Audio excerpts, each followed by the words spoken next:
कुमार आपकी पार्टी के लोग कह रहे हैं, वो कह रहे हैं कि आप सियासत में तो आए थे ये कह करके मुझे अपने लिए कुछ नहीं चाहिए, न कुर्सी चाहिए, न पद चाहिए, न सीएम न पीएम, लेकिन एक राज्यसभा से नाराज हो गए, नहीं मिली तो। मैं ये कह के भी नहीं आया था कि 12 साल का संघर्ष और 7 साल के संघर्ष का आखिरी फल कांग्रेस से आए हुए अजगर छाप गुप्ता जी को दे दिया जाए, ये कह के भी नहीं आया। और दूसरा ये है कि जब पहली बार सरकार से इस्तीफा दिया था तो 19 विधायकों का समर्थन लेकर जो केंद्र में सत्ता है वो मेरे द्वार पर थी, ये मुख्यमंत्री जी ने खुद कई बार कहा। मैंने उस समय भी निवेदन किया कि मैं ये नहीं बनने के लिए आया हूँ, और मैं सदा अपने एक हमारे वरिष्ठ कवि पंवार जी उनकी लाइन बोलता हूँ कि मेरे दर से खाली लौटे राजनीति के उड़न खटोले, दुनिया में इतना धन कब है जो मेरी खुददारी तोले। बात राज्यसभा की नहीं है। दरअसल रजत जी, मैं तो केवल एक मोहरा हूं पिछले 7 महीनों से। इस महिष्मती की शिवगामी देवी कोई और है जो हर बार नए कटप्पा लाकर मुझ जैसे बाहुबलियों की हत्या करती है। लेकिन ये तो सही है कि आपने कहा कि मैं हर शादी में दुल्हन का साथी तो बन जाता हूं, दुल्हन बनने का मौका नहीं मिला। मैं बिल्कुल ये कहना चाहता हूं कि मैं दुल्हन का साथी ही रहूं, मैं केवल सचिन की तरह खेलूं, पर मैं ये भी नहीं चाहता कि मैच फिक्सिंग हो जाए और हम पड़ोसी देश के हाथों हार जाएं। मैं ये भी नहीं चाहता कि हम हज़ारों हज़ार लोग देखें, लाखों लोग आशा लगाएं हमसे और उसके बाद हम उन्हें छल दें। इसके लिए बोलता रहूं तो उसका दंड मिलता है। आपको दुख इस बात का है कि आपका एक ऑडियो क्लिप भी मैंने सुना था एक बार, जिसमें आपने कहा था कि 3 लोगों ने पार्टी बनाई थी, एक सीएम बन गए, एक डिप्टी सीएम बन गए, मेरे हाथ क्या लगा। नहीं, ये जब वो प्रकरण हुआ था लोजपा से आए हुए विधायक से मुझे अपमानित कराने का, तो मेरे 40 साल पुराने मित्र के साले साहब ने मेरी रिकॉर्डिंग कर ली, और मैं इतना जानता नहीं था। मैं आज भी जो बाहर बोलता हूँ वो अंदर बोलता हूँ। आप तो ये खुली रिकॉर्डिंग हो रही है, तो मुझे पता नहीं था। तो मैंने ये कहा था कि मेरा अपमान केवल इसीलिए करवा पा रहे हो कि ये सत्ता जो कार्यकर्ताओं ने इकट्ठी करके दी, इसके शीर्ष पर अभिषिक्त हो। अगर इस पर ना होते तो क्या मेरा इतना अपमान होता। और ये मेरा दर्द जायज़ था। मैं आशा करूँगा और कोशिश करूँगा कि आने वाले कल में अपने बहुत निजी परिजन जो मेरे सुख दुख में सम्मिलित हों, उनसे बात करते समय भी सहज ना रहूं और ये सोचूं कि वो मेरी रिकॉर्डिंग तो नहीं कर लेंगे। मैंने आज तक किसी की नहीं है और मैं करूंगा भी नहीं किसी। देखिए, अब तो रिकॉर्डिंग हो ही रही है आपकी, पब्लिक के सामने हो रही है, सारी दुनिया देख रही है। अब ये बता दीजिए कि आपको राज्यसभा में नहीं भेजा, आपका कसूर क्या था। मेरे लहजे में जी हुजूर न था, इससे ज्यादा मेरा कसूर न था।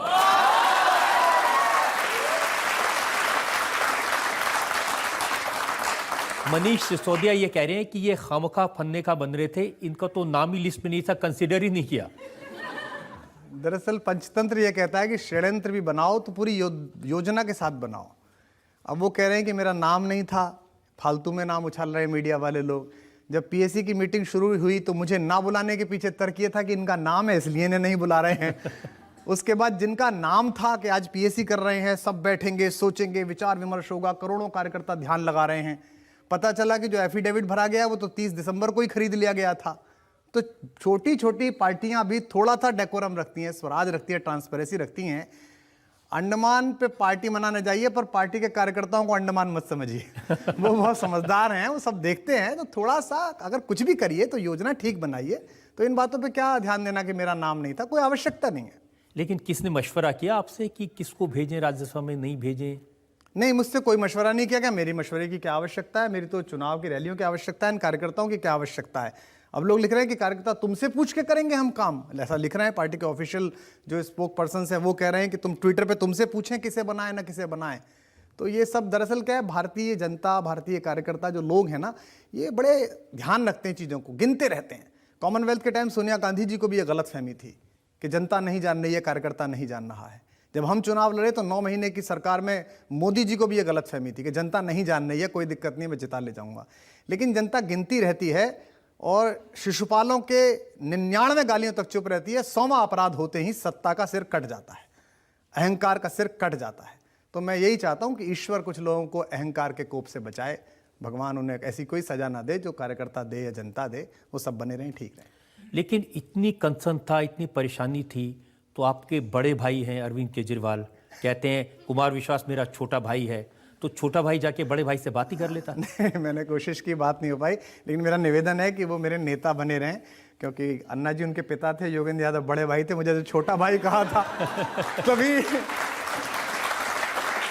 लोगों ने मुझे बधाई दे दी थी। आज से 7 महीने पहले मुझे लोगों ने बधाई दे दी थी कि आप अब छोटे भाई हो गए हैं, तो आप अपने तैयारियां कर लें। तो मैं अनुरोध करता हूं कि ये परिवार ना बढ़े, पार्टी बढ़े, लोग बढ़े, नेता रहें, सब कुछ ठीक है। लेकिन वो बड़े बड़े लोग को लाना चाहते थे। मैंने सुना कि अरुण शौरी को लाना चाहते थे, रघुराम राजन को लाना चाहते थे, यशवंत सिन्हा के पास भी गए थे, लेकिन कोई तैयार नहीं हुआ। 18 लोग तैयार नहीं हुए। रजत जी, सोच का विषय है कि जब हम आंदोलन कर रहे थे, जब हम पार्टी चला रहे थे, पहली बार हमने चुनाव लड़ा, तो बड़े बड़े लोग, मानद लोग अपने क्षेत्रों के हमारे साथ खड़े होने पर गर्व अनुभव करते थे। वो कहते थे हम एक बड़ी लड़ाई का हिस्सा है। क्या हमारे सारे कार्यकर्ता ये नहीं सोचेंगे कि देश के 18-19 लोगों ने हमारे साथ खड़े होने से मना क्यों कर दिया? थाली में सजा हुआ कार्यकर्ताओं, विधायकों का कमाया हुआ राज्यसभा का टिकट उन्होंने लौटा क्यों दिया? रघुराम राजन बहुत बड़े व्यक्ति हैं, लेकिन जब उन्होंने, उनके पीए ने कहा कि हमको नहीं बनना है, तो वो मेरा अपमान था, वो लाखों लाख कार्यकर्ताओं की मेहनत का अपमान था। इसका मतलब हम में कोई ऐसी बात है। अब ये कहना कि पूरा देश मोदी से डरता है, ये गलत बात है, क्योंकि उस कांग्रेस से न डरने वाले बहुत सारे लोग नौकरियां छोड़कर फेंक कर, मुझ जैसा आदमी 17 वर्ष काम कर रहा था मैं विश्वविद्यालय में।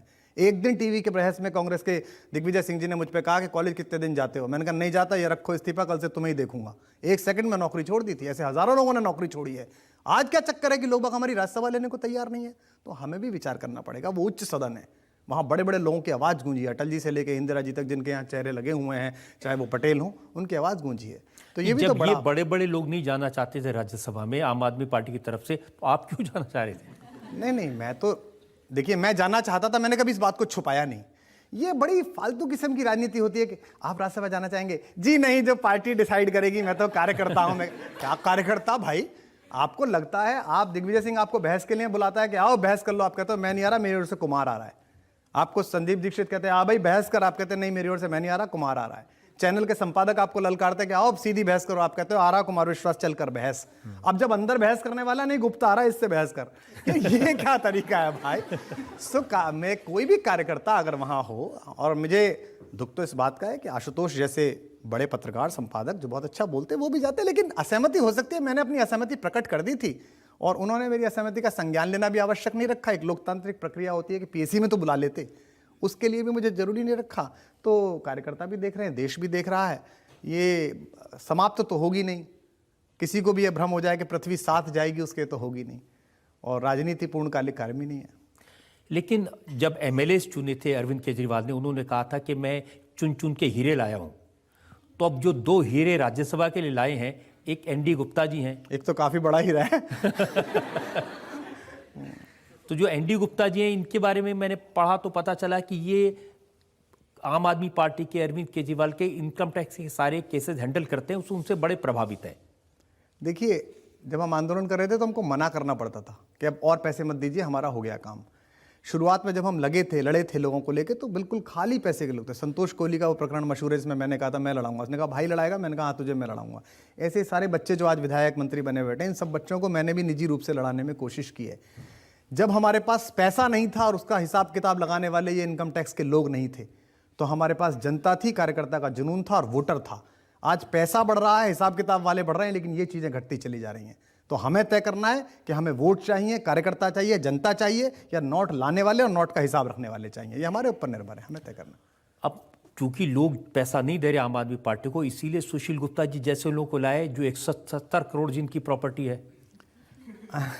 नहीं, ये तो कोई तर्क नहीं है कि पैसा नहीं दे रहे हैं। मतलब अगर घर में भुखमरी हो जाए तो आदमी किडनी बेचने थोड़ी चला जाता है। कभी घर में आज खाना नहीं है, चलो किडनी बेच आते हैं। दिल थोड़ी बेच देता है, आंदोलन की आत्मा थोड़ी बेच देता है। तो मुझे लगता है कि हम सत्य के लिए लड़ने वाले लोग थे, इसका कोई जस्टिफिकेशन लगेगा नहीं। ये जस्टिफिकेशन दिया उन्होंने, कहा ये बहुत सारे चैरिटेबल एजुकेशन इंस्टीट्यूशन चलाते हैं, शिक्षा के क्षेत्र में बड़ा कल्याण का काम करते हैं। मैंने भी तुरंत जांच करी कि इतने महान समाज सेवी से मैं अछूता कैसे रह गया इतने दिनों से। तो मैंने पाया कि वो कुछ प्राइवेट स्कूल्स चलाते हैं जिनमें लाखों की फीस है, डॉलर्स में फीस है, यूरोज में फीस है। और मनीष जी ने कहा कि वो 15,000 बच्चों को पढ़ा रहे हैं। तो एक तरफ तो हम दिल्ली सरकार में ये कहते हैं कि प्राइवेट स्कूल जो है वो नुकसान कर रहे हैं, प्राइवेट हेल्थ इंस्टीट्यूशंस नुकसान कर रहे हैं, हम इनको खत्म करके सरकार को मजबूत करेंगे। और एक तरफ ऐसा व्यक्ति आ रहा है जो प्राइवेट अस्पताल चलाता है, प्राइवेट स्कूल चलाता है, पब्लिक स्कूल, बोर्डिंग के स्कूल चलाता है। तो पहले स्टैंड तो तय कर लो कि इधर रहना है कि इधर रहना है, ताकि जनता कंफ्यूज ना हो और आप कंफ्यूज ना दिखें। हास्यास्पद लगती हैं सब बातें। लेकिन जिनको इतने ज्ञानी मानते हैं, अब मैं देख रहा था जब मनीष सिसोदिया नाम पढ़ रहे थे तो उनको देख देख के नाम पढ़ रहा था। तो विधायकों से लोगों ने पूछा, पत्रकारों ने पूछा, विधायक भी नहीं जानते थे ये कौन महानुभाव हैं। लेकिन आपको कभी सौभाग्य मिला दर्शन करने का? नहीं, मुझे मिला एक बार। सुशील गुप्ता जी से मेरा एक बार का साबका है राजनीति में। मोतीनगर जहाँ से वो विधायक का चुनाव लड़े थे कांग्रेस का हमारे खिलाफ, वहाँ मैं रैली करने गया था अपने उम्मीदवार चांदना जी के लिए। पैसे हम पर होते नहीं थे और हम छोटा सा मंच लगा के, माइक लगा के, मैं जोर से जोश भर रहा था जनता के बीच। सामने से उनका कारना गुजरा था, रोड शो मुझे याद है, और वो महंगी गाड़ियों में थे और वो इसी प्रफुल्ल शरीर के साथ खड़े होकर बीच में विक्ट्री का निशान दिखा के उन्होंने मेरी तरफ अहंकार से देखा यूं करके। मेरे हाथ में माइक था, मुझे वो घटना याद है, कार्यकर्ताओं ने याद दिलाई तो मुझे याद आई थी। मैंने कहा था कि सुशील गुप्ता जी आप जा रहे हैं, मुझे पता चला है कि आप हजारों करोड़ के आदमी हैं, देखना ये आम आदमी की गरीबी का जुनून जीतेगा और आपका पैसा हारेगा। सुशील गुप्ता ने आज मुझे पराजित किया। आज सुशील गुप्ता जी ने, उस दिन जो उनके चेहरे पर मुस्कान थी कि लल्लू लाल तुम लगे रहो ये करने में, और मैं कांग्रेस को बधाई देता हूं। देश की इतनी पुरानी पार्टी वो ऐसे ही नहीं बनी, एक एमएलए नहीं जिता पाई, लेकिन अपना एक हारा हुआ एमएलए राज्यसभा सांसद बनवा दिया उन्होंने। तो कमाल तो है भाई, मतलब कांग्रेस से राजनीति हमें सीखनी तो चाहिए भाई। लेकिन आपके सपोर्ट में एक विधायक नहीं बोला, एक पीएससी का मेंबर नहीं बोला, किसी बड़े नेता ने कहा कि बड़ा अन्याय हो गया कुमार विश्वास के साथ? आपको नहीं लगता कि हस्तिनापुर राज सिंहासन के सामने जब कुलवधु के कपड़े उतारे गए तो पिता में भीष्म नहीं बोले, गुरु द्रोणाचार्य नहीं बोले, गुरु कृपाचार्य नहीं बोले,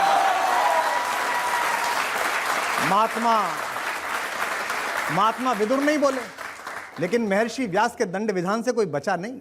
गंगा पुत्र भीष्म को भी शरशैया पर इंतजार करना पड़ा मृत्यु का। तो इतिहास आंदोलन के चीर हरण पर जो चुपाए जाएंगे, इतिहासों के कालखंड में सब कायर कहलाएंगे।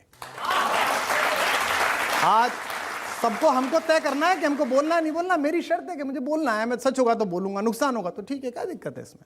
तो ऐसे हालात में आपका जो कवि है वो क्या कहता है?